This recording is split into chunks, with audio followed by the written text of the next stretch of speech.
গোলাঘাটৰ চিভিলৰ অকমন্যতাৰ কাৰণে পুনৰ এটি দেৱশিশুৰ মৃত্যু। নদী আৰু নাৰীৰ জাগ্ৰত শক্তি অসম গোলাঘাট জিলা সমিতিয়ে গীতা দাস নামৰ এগৰাকী বিকলাংগ মহিলাক কিছু মাহৰ আগতেই উদ্ধাৰ কৰি এখন অনাথ আশ্ৰমত ৰাখি পৰিচৰ্যা কৰি আহিছিল। তেখেতে সেই সময়তে গৰ্ভৱতী আছিল আৰু ফেব্ৰুৱাৰী 1 তাৰিখে প্ৰসৱৰ বেদনা অহাত গোলাঘাটৰ অসামৰিক চিকিৎসালয়ত ভৰ্তি কৰোৱা হয়। তেখেতে এটি পুত্ৰ সন্তানক জন্ম দিয়াৰ 3 দিনৰ পিছতে সন্তানটিৰ মৃত্যু হোৱাৰ খবৰ এতিয়া আশ্ৰমবাসীৰ লগতে নদী আৰু নাৰীৰ জাগ্ৰত শক্তি অসম গোলাঘাট জিলা সমিতিয়ে ঘটনাটো সহজভাৱে ল'ব পৰা নাই। গতিকে তেওঁলোকে ইয়াৰ উচিত তদন্তৰ দাবী জনায়। নমস্কাৰ, মই নদী নাৰী জাগ্ৰত শক্তি অসমৰ এগৰাকী সদস্যা, লগতে মই নিৰ্মাণ মহিলা গোটৰ গোলাঘাটৰ এগৰাকী তাৰ কৰ্মচাৰী।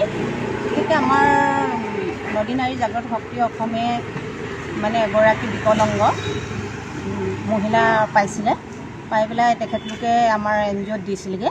তেখেত গৰ্ভৱতী আছিলে আৰু তেখেতক আমি ভালদৰে তাতে শুশ্ৰূষা কৰি ৰাখিছিলোঁ আৰু তেখেতৰ ডেলিভাৰী আছিলে। তেখেতক মই গা অসুখ হোৱাৰ কাৰণে সেইদিনাখনি তেখেতক 1 তাৰিখে ভৰ্তি কৰিলোঁ। 3:30মান বজাত 108 আনিলোঁ ডেলিভাৰীৰ কাৰণে।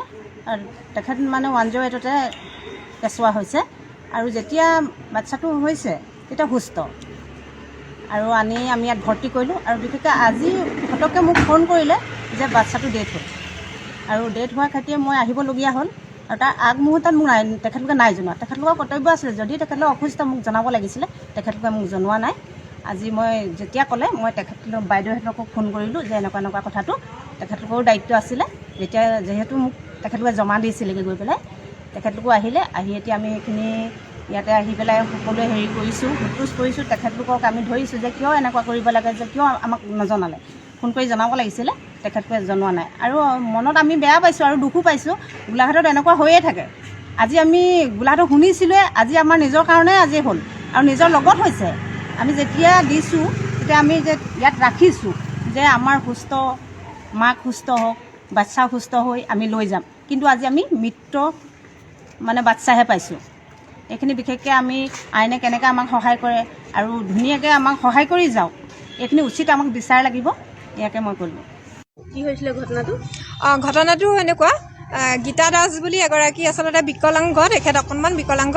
আমি তেখেতক গোলাঘাটৰ মাজমজিয়াত ঘূৰি ফুৰা অৱস্থাত পাইছিলোঁ আৰু পাই পেলাই আমি গোলাঘাট নিৰ্মাণ মহিলা গোটৰ এটা আশ্ৰমত আমি ৰাখিছিলোঁ। আজি নিৰ্মাণ মহিলা গোটৰ আশ্ৰমৰ যিগৰাকী স্বত্বাধিকাৰী বাইদেউ, তেখেতক মই ধন্যবাদ জনাইছোঁ যে আমাৰ অনুক্ৰমে এগৰাকী গৰ্ভৱতী মহিলাক তেখেতে ইমান দিন ৰাখিলে আৰু সেই মহিলাগৰাকীক আমাৰ সংগঠনৰ ফালৰ পৰা আমি অলপ সহায় কৰি আহিছোঁ। তেখেতক আনি ইয়াতে শ্বহীদ কুশল কোঁৱৰ হস্পিটেলত আমি তেখেতক চেকআপ কৰাইছোঁ। যিখিনি আমাৰ প্ৰয়োজনীয় এগৰাকী গৰ্ভৱতী মহিলাক, সেইখিনি আমি দায়িত্ব পালন কৰি আহিছিলোঁ। আজি 5-6 মাহ হোৱা নাই,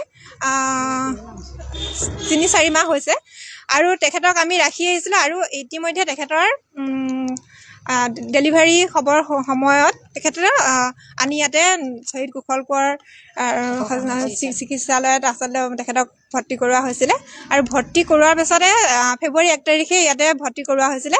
আৰু ভৰ্তি কৰোৱাৰ পাছত ইয়াতে জনোৱা আমাৰ যিগৰাকী NGOৰ বাইদেউ, তেখেতে ইয়াতে জনাই গৈছিলে চিষ্টাৰক যে তেখেত অকণমান বিকলাংগ, তেখেত উঠি আহিব নোৱাৰে আৰু যিগৰাকী মাক লগত আছিলে, মাকগৰাকীও অকণমান কাণেৰে কম শুনে।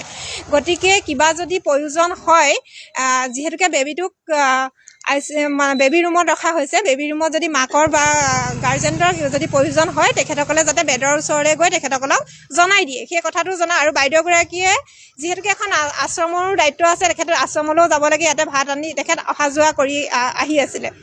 কিন্তু আজি কিমান সময়ত বাইদেউ জনাইছে, পাছবেলা 4টামান বজাত আজি জনাইছে যে বেবীটো ইতিমধ্যে মৃত্যু হৈছে বুলি। যদি আমি এই কথাটো আচলতে মোৰ প্ৰশ্ন হৈছে, যদি বেবীটোৰ মৃত্যু হ'বলগীয়া এটা অৱস্থা হৈ আছিলে, তেতিয়াহ'লে ইয়াতে গাৰ্জেন হিচাপে আমাৰ NGO বাইদেউগৰাকী নাম্বাৰ দিয়া আছে, 2গৰাকী NGOৰ বাইদেৱে আহি ইয়াতে এডমিট কৰি গৈছে হস্পিটেলত। তেতিয়াহ'লে এই বাইদেউ 2গৰাকীলৈ বাইদেউ দুগৰাকীক কিয় ইনফৰ্ম কৰা নহ'ল যে বেবীটোৰ ইতিমধ্যে অৱস্থা বেয়া হৈ আছিলে বা বেবীটোৰ সংকটজনক অৱস্থা বা বেবীটোৰ যিখিনি মানে হৈ আছিলে সেই কথাখিনি আমাক কিয় জনোৱা নহ'লে। বেবীটোৰ মৃত্যুৰ পাছত যে যদি ফোন কৰি জনাব পাৰে, যদি ফোন নাম্বাৰটো তেখেতসকলৰ মৃত্যুৰ পাছত জনাবলৈ ফোন নাম্বাৰটো তেখেতসকলৰ হাতত মজুত আছিলে, তেতিয়াহ'লে মোৰ প্ৰশ্ন হ'ল যে বেবীটোৰ অৱস্থা বেয়া হৈ থাকোঁতে আজি ৰাতিপুৱা হ'লেও বা দিনত কোনোবা এটা সময়ত হ'লেও তেখেতসকলে হস্পিটেল অথৰিটিয়ে কিয় নজনালে যে বেবীটোৰ অৱস্থা বেয়া, বাইদেউ আপোনালোকে আহক বা কথাখিনি ডিছকাছ কৰিবলৈ কিয় নামাতিলে। ইয়াতে মোৰ ফোন নাম্বাৰো দিয়া আছিলে, যেতিয়া ইয়াতে আল্ট্ৰাচাউণ্ড কৰিবলৈ আনিছিলোঁ, তেখেতৰ লাষ্ট আল্ট্ৰাচাউণ্ডটো কৰিবলৈ আনিছিলোঁ। ইয়াতে আমি সংগঠনে দায়িত্ব লৈছোঁ বুলি, নদী আৰু নাৰী জাগ্ৰত শক্তি অসমে আমি দায়িত্ব লৈছোঁ বুলি ইয়াতে হস্পিটেল অথৰিটিক জনাই গৈছিলোঁ।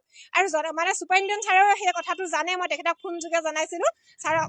কিন্তু জনোৱাৰ পাছতো তেখেতসকলে কিয় নজনালে যে বেবীটোৰ অৱস্থাটো বেয়া হৈ আছে আৰু মৃত্যুৰ পাছত মানে জনাব কেনেকৈ পাৰিলে, সেই প্ৰশ্নটো আচলতে মোৰ আজি প্ৰশ্নবোধক। সেই কথাখিনি তেখেতসকলে ক্লিয়াৰ কৰি দিব লাগে যে ইয়াতে বেবীক কেনেকৈ ৰখা হয়। আগতেও দেখি আহিছোঁ যে গোলাঘাট অসামৰিক ইয়াতে চিকিৎসালয়ত যে কেইবাটাও বেবীৰ আচলতে এনেকুৱা এটা ঘটনা হৈ আছে, আৰু এই ঘটনাটো এতিয়া হৈছে আমাৰ প্ৰশ্নবোধক হৈ গৈছে। আমি মানে ভাবিবলৈ বাধ্য হৈ গৈছোঁ যে বেবীটো কিজানি নেগলিজেঞ্চ কৰা হ'ল নেকি, যে যিহেতুকে তেখেতৰ কোনো নাছিলে লগত। আমি এগৰাকী অসহায় মহিলাক ৰাস্তাত পাই এটা সংগঠনে, আমি নিৰ্যাতিতা, গোটেই আমাৰ সকলোৱে জানে যে নদী আৰু নাৰী জাগ্ৰত শক্তি অসমত নিৰ্যাতিতা নাৰীসকলহে ইয়াত আছে, আৰু সেইসকল নাৰী আমি একগোট হৈ সেই বাইদেউগৰাকীক ৰিকুৱেষ্ট কৰি আমি এটা আশ্ৰমত সেই বাইদেউগৰাকীক ইমান দিনে ৰাখিছিলোঁ। ৰখাৰ পাছত বেবীটো সুস্থভাৱে জন্ম হোৱাৰ পাছত আজি পটককেনে যে বেবীটোৰ মৃত্যু হ'ল বুলি হস্পিটেল অথৰিটিয়ে আমাক জনালে, সেইটো বস্তুটো মোৰ প্ৰশ্নবোধক হৈ আছে। আৰু সেই কথাটো কিয়, কেনেকৈ হ'ল, কি কাৰণে হ'ল, গোটেই তদন্ত কৰিব আচলতে লাগে। মই ইয়াৰ পৰা আচলতে মই প্ৰশাসনক অনুৰোধ জনাইছোঁ, এইটো অতি সোনকালে আমাক তদন্ত কৰি ইয়াৰ উত্তৰটো লাগে। আৰু আমি বাৰে বাৰে ফোন কৰি আছোঁ, মই এতিয়াও ফোন কৰি আছোঁ। তাৰে যিজন হুছেইন ছাৰ বুলি কৈছে, হুছেইন ছাৰ, মই তেখেতৰ নাম নাজানো, তেখেতলৈ মই কল কৰিছোঁ। তেখেতে মোক কৈছে কি হৈছে, তেখেতে কৈছে বুলি কৈছে যে বেবী ৰুমত থকা চিষ্টাৰক কৈ গৈছোঁ ৰাতিপুৱা যে বেবীৰ অৱস্থাটো বেয়া বুলি।